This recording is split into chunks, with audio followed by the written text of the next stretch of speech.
পতন। এই অবশ্যই পতন থেকে আমাদের কি শিক্ষা নিতে আমাদের হবে? এই শিক্ষা নিতে হবে যে আমরা আল্লাহর জমিনে অহংকারের সাথে হাঁটবো না।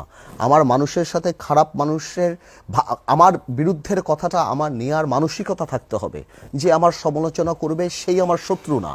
আমি আমার ক্ষমতা দিয়ে যাকে ইচ্ছা তাকে জেলে দিব না, যাকে ইচ্ছা তাকে ক্ষতি দেব না। আমি সম্মানী ব্যক্তিকে সম্মান করব, আমার মধ্যে খোদাত্ব আসবে না।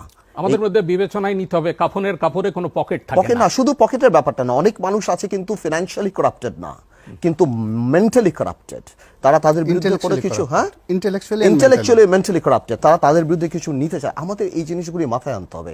এবং আরেকটা জিনিস মাথায় আনতে হবে, যদি আমরা দেশকে ভালো, আজকের দিনে কোনো ব্যক্তির পক্ষে দেশ চালানো সম্ভব না, দেশ চালাবে system.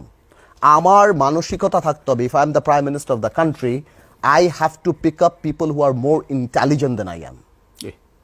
I may be politically qualified. So আমার চেয়ে বুদ্ধিমান ব্যক্তি আমার ক্যাবিনেটে থাকবে, সো দ্যাট আমি ইচ্ছা করলেও আমি করতে পারবো না। দেখেন, আমার নবী করিম সাল্লাল্লাহু হযরত মুহাম্মদ সাল্লাল্লাহু আলাইহি ওয়াসাল্লামের সূরা কমিটি ছিল। উনিও কিন্তু যদি নেমে জিবরাইল বলে দিত নবী এটা বলেছে সব শেষ না, উনিও ওমর রাদিয়াল্লাহু আনহুর সাথে কথা বল, আপনার হযরত আলীর সাথে কথা বলছে, আপনার আবু বকরের সাথে, সবার সাথে কথা বলছে, ওনার সূরা কমিটি ছিল, আলাপ হয়েছে, আর্গুমেন্ট হয়েছে। তাহলে তার মানে কি, যদি সেই পৃথিবীর সবচেয়ে বড় রাজনীতিবিদ হয়ে থাকে, উনি যদি পৃথিবীর সবচেয়ে বড় শ্রেষ্ঠ মানব হয়ে থাকে, এই উদাহরণ তো আছেই। তো আপনি যদি কারোর সাথেই কথা না বলেন, কেউই বুদ্ধিমান না, কেউই নাই দুনিয়াতে, কারোর সাথেই কোনো কিছু নাই, লাভ নাই, এই আলোচনা চলবে, আজকে শেষ। হ্যাঁ, আমাদের এই আলোচনা চলবে। আর